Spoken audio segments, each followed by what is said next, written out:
Sir TB पूरी body के अंदर जो है कहीं भी हो सकता है, दिमाग में भी हो सकता है, फेफड़ों में भी हो सकता है, रीढ़ की हड्डियों में हो सकता है, हड्डियों में, पेल्विस में भी हो सकता है, सब जगह हो सकता है। पेट की टीबी भी होती है। तो उसी तरह से रीढ़ की हड्डी का भी टीबी होता है।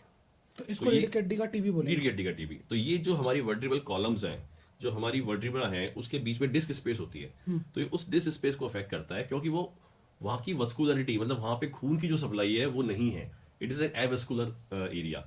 तो वहां पे बैक्टीरिया बहुत जल्दी ग्रो करता है, क्योंकि वहां पे जो इन्फ्लेमेटरी हमारे मीडिएटर्स हैं जो उसको रोकते हैं वो नहीं पहुंच पाते हैं, और फिर वहां से फैल के वो ऊपर और नीचे की हड्डी को इन्वॉल्व करता जाता है। नतीजा ये होता है कि वो हड्डियां कोलेप्स हो जाती हैं, वहां पे मवाद बनने लग जाती है, और फिर सीधी सीधी हमारी स्पाइनल कॉर्ड पर प्रेशर डाल के, और अलग अलग सिम्टम्स, चाहे वीकनेस हो, पैरों में पैर का चलना बंद हो गया, या दर्द हो, या फ्रैक्चर की वजह से जो भी इशूज हो सकते हैं।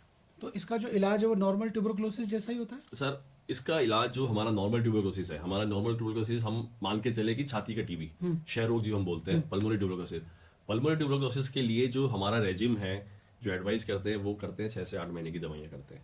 लेकिन कोई भी अगर टीबी ऐसी होगी जो फेफड़ों के अलग होगी, उसे एक वर्ड दिया जाता है extra pulmonary tuberculosis. Apart from lungs, if there is tuberculosis in the body, इधर इट कैन बी ब्रेन, चाहे वो दिमाग में हो, चाहे रीढ़ में हो, चाहे हड्डियों में, चाहे पेट में हो, उसके लिए जो रेजिम एडवाइस है वो 12 से 18 महीने का ट्रीटमेंट है। इतना तो आपको लेना ही चाहिए। सेम इंटेंसिटी उसकी हाँ। होती है, चेंज हो जाती है दवाइयों का। उसका सर जो टीबी की दवाई में क्या होता है, दो चीजें, एक तो इनिशिएशन फेज और एक कंटिन्यूएशन फेज। तो इनिशिएशन फेज नॉर्मल ट्यूबरकुलोसिस के अंदर 2 मंथ है, और जो जो पल्मोनरी ट्यूबरकुलोसिस बात कर रहा हूँ, और कंटिन्यूएशन फेज के अंदर हमारे 4 मंथ है। ठीक है। तो यहाँ पे क्या होता है कि वो हम 4 महीने या 6 महीने तक उसको इनिशिएशन फेज देते हैं, मतलब वो जो 4 ड्रग थेरेपी है, और फिर उस 4 ड्रग थेरेपी को हम कन्वर्ट करके बाद में 2 ड्रग थेरेपी पे ले आते हैं, और वो हम करीबन करीबन आप माने 12 महीने चलाते हैं। आप स्पाइन के टीबी की बात कर रहे थे और अभी आपने बीच में बोला ब्रेन का टीबी।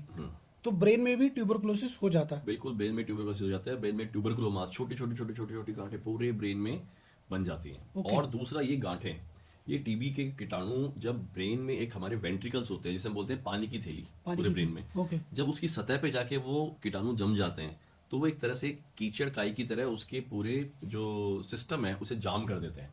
मतलब ये बेसिकली एक, जैसे हमें हमारे घर में चालनी होती है, छलनी होती है दूध छानने की या पानी छानने की, उस तरह से छलनी होती है, जिससे वो पानी फिल्टर होकर हमारा दिमाग का पूरे ब्रेन को नरिश करता है। वहीं से फिर वो हमारी स्पाइन में आता है।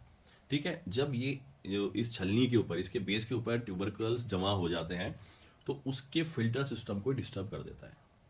उसकी वजह से पानी की थैली के अंदर धीरे धीरे धीरे पानी इकट्ठा होने लग जाता है, वेंट्रिकल का साइज बढ़ जाता है, और उसकी वजह से पूरे दिमाग में सूजन आने लग जाती है।